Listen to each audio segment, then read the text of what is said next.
Hello guys.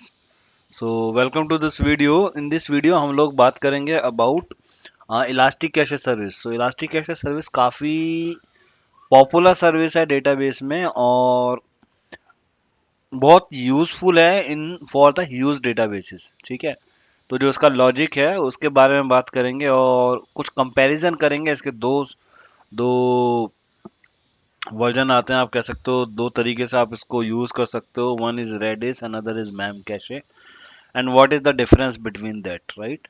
तो normally होता क्या है कि अगर आप सॉल्यूशन आर्किटेक्ट एसोसिएट का एग्जाम दे रहे हो तो वो तो आपके लिए सफिशिएंट है, सिर्फ वो डिफरेंस समझते हैं कि क्या आपको पता होना चाहिए। बट मैनी टाइम्स कि अगर आप कुछ और नॉलेज उसमें लेना चाहते हो या अगर आप प्रोफेशनल लेवल पे काम कर रहे हो तो ये वीडियो आपके लिए यूजफुल हो सकता है। एक अच्छी थोड़ी कुछ सर्विस को डिटेल में समझ सकते हो, तो उस बारे में हम लोग बात करेंगे। If you interested in this video, आप इस वीडियो को लाइक और शेयर कर सकते हो अपने फ्रेंड्स के साथ में, और इस चैनल को सब्सक्राइब कर सकते हो और ऐसे ही दूसरे वीडियोस देखने के लिए। ठीक है, तो चलो शुरू करते हैं। इलास्टिक कैशे सर्विस होती है तो इसको थोड़ा कंसेप्ट देख लेते हैं कि इलास्टिक कैशे सर्विस होती है। इसका बेसिकली जो ओवरऑल कंसेप्ट है, अगर मैं कंसेप्ट की बात करता हूँ तो इसका कंसेप्ट आपके पास ये वाला कंसेप्ट है। ठीक है, कि है क्या, आपका डेटाबेस है, बड़ा ह्यूज डेटाबेस है, और वो ह्यूज डेटाबेस एक्चुअली क्या यूज करता है, यूजर्स उसको रिक्वेस्ट करते हैं और जब यूजर रिस्पॉन्ड करते हैं, यूजर से जब डेटाबेस का रिस्पॉन्स जाता है तो होता क्या है, वो स्लो होता है। क्यों स्लो होता है कई बार, या डेटाबेस जब हैवी हो जाता है तो थोड़ा सा रिटर्न टाइम में स्लोनेस बढ़ जाती है, लेटेंसी बढ़ जाती है। तो वो क्यों होती है, क्योंकि वो कहीं ना कहीं देखो डिस्क की यूज हो रही है ना, तो वहां पे अगर हार्ड डिस्क यूज हो रही है या एसएसडी डिस्क यूज हो रही है तो डिस्क का जो रिस्पॉन्स है वो कंपैरेटिवली हमेशा काफी मतलब स्लो होता है। ठीक है, तो अगर छोटा डेटाबेस है, मिड लेवल का डेटाबेस है, बढ़िया चलेगी। लेकिन अगर आपकी वेबसाइट है लाइक आईआरसीटीसी, लाइक आपकी वेबसाइट है एयरलाइंस, राइट, ह्यूज डेटाबेस है जहाँ पे, राइट, बीएसएनएल का डेटा सेंटर है, तो इसी चीज़ों में क्या होता है, डेटाबेस की स्लोनेस बढ़ सकती है। तो कंसेप्ट लेके आए जिसको बोलते हैं हम मैम कैशे सर्वर, और जिसको हम बोलते हैं इलास्टिक कैशे सर्वर, राइट। तो कैशे सर्वर है, तो कैशे सर्वर क्या करेगा, बेसिकली कैशे सर्वर क्या करता है, एक नया सर्वर क्रिएट हो जाता है बीच में। तो ये एक नया सर्वर बीच में क्रिएट हो गया, ठीक है, और इसको बोलते हो आप इलास्टिक कैशे सर्वर। इसको बोलते हो आप इलास्टिक कैशे सर्वर। ठीक है, तो ये है इलास्टिक कैशे सर्वर। और हुआ क्या कि अब जो यूजर की रिक्वेस्ट जाएगी वो जाएगी इलास्टिक कैशे सर्वर के पास। इट कुड बी रेडिस और it could be ma'am cash. Okay, ये दो सर्वर्स हो सकते हैं। तो ये मार्केट में काफी पॉपुलर है जैसे मैंने बताया। अब ये क्या यूज करते हैं, ये फ्लैश मेमोरी यूज करते हैं। जैसे आपकी रैम होती है ना, रैम आपने देखा कितना फास्ट डेटा रिस्टोर करती है, तो ये क्या करते हैं, जितना इंफॉर्मेशन चाहिए उसको कहाँ स्टोर करेंगे, फ्लैश मेमोरी के अंदर स्टोर करेंगे। अब यूजर के पास अगर फर्स्ट टाइम इंफॉर्मेशन गई और वो डेटाबेस की सेम क्वेरी अगर आपके पास फर्स्ट क्वेरी गई, तो फर्स्ट क्वेरी में तो टाइम लग सकता है क्योंकि फर्स्ट क्वेरी तो फ्लैश मेमोरी के अंदर स्टोर नहीं है, क्योंकि ये क्या करते हैं, कैशे करते हैं। तो कैशे में क्या स्टोर होगा, जो आपके पास पहला डेटा आया। तो हुआ क्या कि किसी यूजर ने कोई क्वेरी रन किया, उस क्वेरी का सॉल्यूशन वहां पर नहीं था, तो उसने डेटाबेस सर्वर पे फॉरवर्ड की रिक्वेस्ट, डेटाबेस सर्वर से रिस्पॉन्स आया और वो यहाँ पे कैशे हो गया for a particular time, 1 day 2 day, whatever the time you want to specify. ठीक है, और वो आपका मेमोरी के अंदर आ गया। अब मेमोरी से रिस्पॉन्स चला गया यूजर के पास। तो क्योंकि फ्लैश मेमोरी काफी फास्ट है, जैसे रैम में हमने देखा है प्रोसेसिंग कितना फास्ट होता है, तो उसी तरीके से ये काफी ज्यादा जल्दी रिस्पॉन्स यहाँ पे कर देता है। अब जब सेकंड रिक्वेस्ट आई, सेम क्वेरी अगर वहां पे आई, तो वो क्वेरी का डेटा मिल गया वहां पे बड़ा इजीली, राइट। और फ्लैश मेमोरी के अंदर क्योंकि इसकी प्रोसेसिंग काफी फास्ट है, तो वो यूजर को रिस्पॉन्स आ गया जल्दी, बेटर, राइट। तो इस तरीके से जो रिस्पॉन्स टाइम है ये हमारा काफी इंप्रूव हो जाता है by using elastic cache server.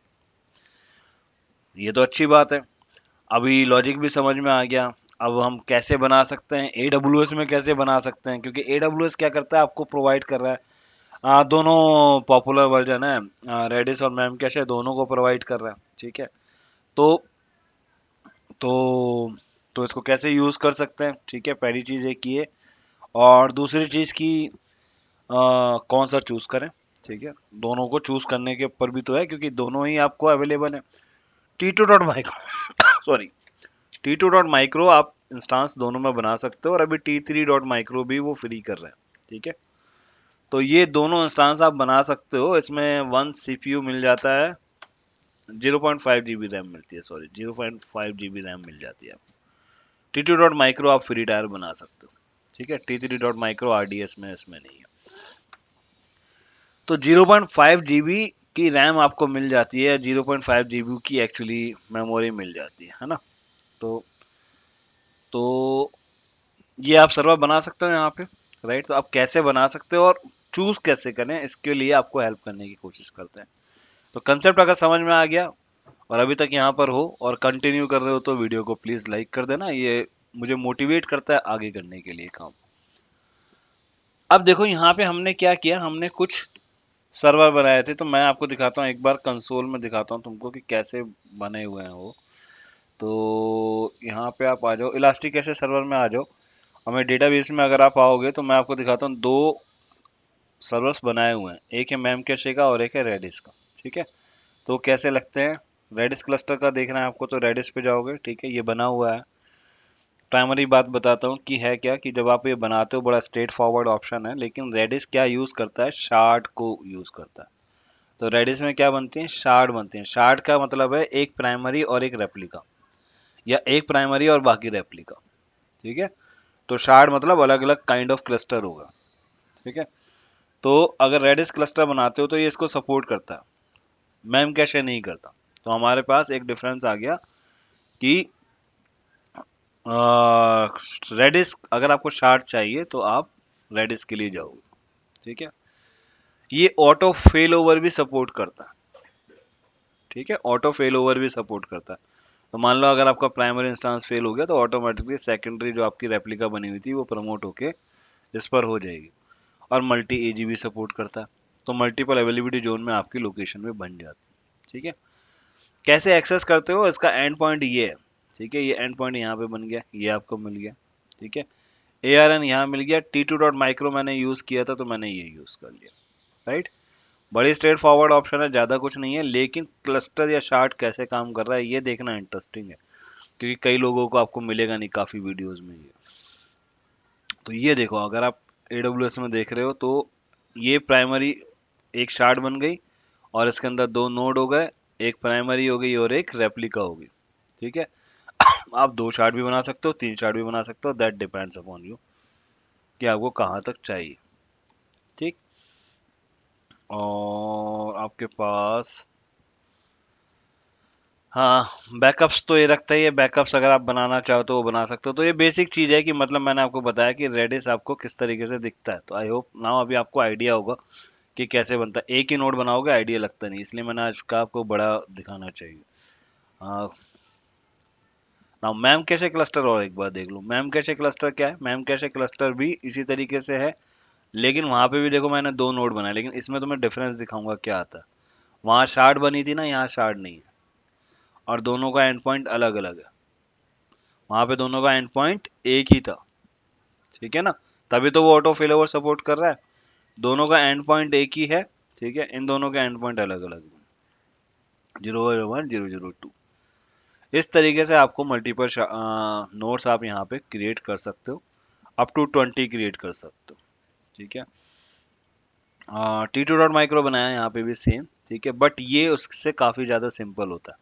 और अगर आपको किसी को रीबूट करना है या डिलीट करना है या नोड ऐड करना है, तो वो भी आप कर सकते हो। ठीक है, तो इसी क्लस्टर के अंदर ऐड हो जाएंगे।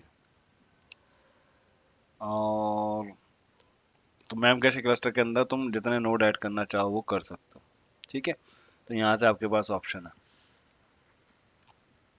ठीक है, अब पॉइंट जो बिगेस्ट पॉइंट था, कि आपको शायद क्लैरिटी आई होगी कि किस तरीके से है। रेडिस में एक ही एंड पॉइंट है, एक ही एंड पॉइंट है और उसके अंदर सर्वर ऐड हो रहे हैं, और यहाँ पे क्या हो रहा है, यहाँ पे हर सर्वर के अलग अलग एंड पॉइंट भी हैं। ओ, ये मॉडिफाई कर दिया है तो ये काफ़ी सारे ऐड हो जाएंगे यहाँ पे, जो नहीं एक्चुअली होने चाहिए, तो कॉस्टिंग बढ़ जाएगी काफ़ी ज़्यादा। क्योंकि मैंने इसमें मॉडिफाई करके ऑप्शन ऐड किया, 20 से ज़्यादा भी सपोर्ट कर रहा है। तो अभी थोड़ा सा अपडेट ये आया है कि ये 20 से ज़्यादा भी सर्वर्स को सपोर्ट कर रहा है नोड्स को। पहले इसमें लिमिटेशन थी 20 नोड्स की। तो ये आपके पास एक लेटेस्ट अपडेट है। ठीक है जी।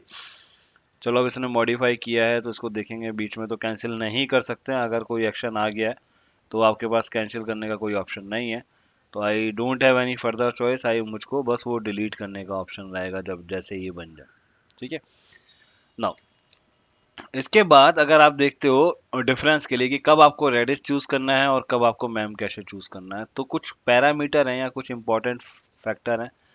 और इसमें ये वेबसाइट आप चेक कर सकते हो, काफ़ी अच्छी वेबसाइट निकली है, geeksforgeeks.org। ओके। तो ये इन्फॉर्मेशन यहाँ से है और इसमें बहुत सारे और ऐसे इंटरेस्टिंग कंपैरिजन भी किए हुए हैं। ठीक है। तो यहाँ पे अगर आप देखते हो तो कुछ अंडरस्टैंड कर सकते हो चीज़ें। इलास्टिक कैशे, सॉरी, रेडिस जो रिलीज किया है 2009 में, उससे पहले नहीं था। मैम कैशे जो है वो 2003 में लॉन्च हुआ। ठीक है। तो काफ़ी पहले ही लॉन्च हो चुका था ये, राइट। डेवलपर इनके सैन फिलिपो हैं और it is develop by Denga Interactive. ठीक है। कोर यूज क्या होता है, तो ये मल्टीपल कोर्स को यूज करते हैं और इट यूजेस सिंगल कोर। तो रेडिस क्या है, रेडिस स्लो है। ठीक है, कंपेयर टू मैम कैशे, लेकिन कॉम्प्लेक्स डेटा स्टोर कर सकता है। लेंथ ऑफ ए की 2 GB तक हो सकती है, यहाँ पे 250 बाइट्स तक की ही हो सकती है। तो ये बहुत बड़ा डिफरेंस है कि अगर आप की स्टोर कर रहे हो तो यहाँ पे कितनी वैल्यू उसकी जा सकती है। और इसलिए रेडिस काफ़ी ज़्यादा पॉपुलर है कई जगह पे। Ma'am cache, it may be difficult to install, it is simple and easy to install as compared to ma'am cache. However अगर आप देखोगे तो मैम कैशे इंस्टॉल करने में AWS में तो वेरी स्ट्रेट फॉरवर्ड है। ठीक है। डेटा स्ट्रक्चर, डेटा स्ट्रक्चर की अगर आप बात करोगे तो इसको स्ट्रिंग और इंटीजर ही स्टोर कर पाता है। तो या तो स्ट्रिंग जाएगी या इंटीजर जाएगा। ठीक है। बट अगर आपका कॉम्प्लेक्स डेटा है, जैसे आपका लिस्ट है, स्ट्रिंग है, हैश है, सॉर्टेड सेट्स है, अगर आप ये यूज करना चाहते हो या बिटमैप्स को स्टोर करना चाहते हो, फिर आपको रेडिस पे जाना पड़ेगा। Make sense. तो इस तरीके का डेटा है। तो ये तो अभी आ गया डेटा स्टोर भी, अगर आपको चाहिए कॉम्प्लेक्स थोड़ा, तो फिर आप रेडिस पे जाओगे। सिंपल डाटा है इंटीजर और स्ट्रिंग, तो मैम कैशे पे जाओ। Speed, it reads and write speed is higher than Redis, right. जैसे मैंने आपको बताया स्पीड ज्यादा है, ये स्लो है। Replication, it supports master slave replication. Shard बनाएगा, शार्ड के अंदर एक मास्टर एक रेप्लिका, दोनों के बीच में डेटा हमेशा रेप्लिकेट होगा। तो मल्टी एजी भी सपोर्ट हो रहा है, हाई अवेलेबिलिटी भी मिल रही है, और ऑटो फेल ओवर भी मिल रहा है। ठीक है।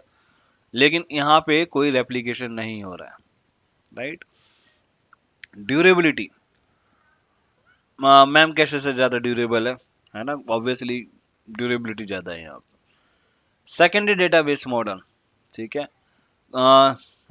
मैम कैशे में नहीं है और यहाँ पर हैं डॉक्यूमेंट स्टोर, ग्राफ, डीबीएमएस। तो अगर आप डेटाबेस से बिलोंग करते हो तो आप ज़्यादा अंडरस्टैंड कर पाओगे इस चीज़ को। Persistence, it don't have persistent data, वो परसिस्टेंट डेटा यूज करता है। शार्डिंग को सपोर्ट करता है, पार्टीशन मेथड में रेडिस शार्डिंग को सपोर्ट करता है, जैसे मैंने आपको दिखाया। और वहां पे पार्टीशन नहीं है तो इसको सपोर्ट नहीं करता। तो प्राइमरीली क्या डिफरेंस निकल के आता है आपके पास?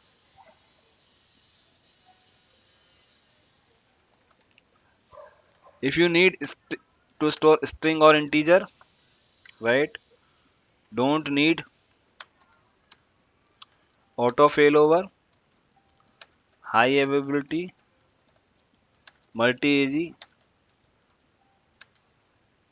and fast speed, and need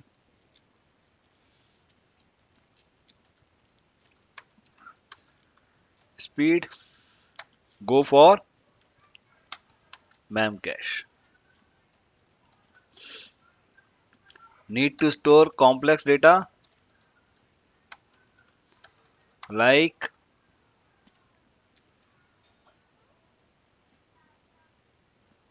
list, bitmap, . 。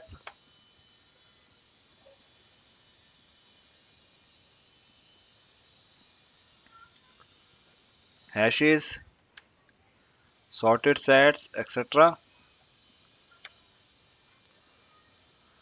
Uh, need multi-AG,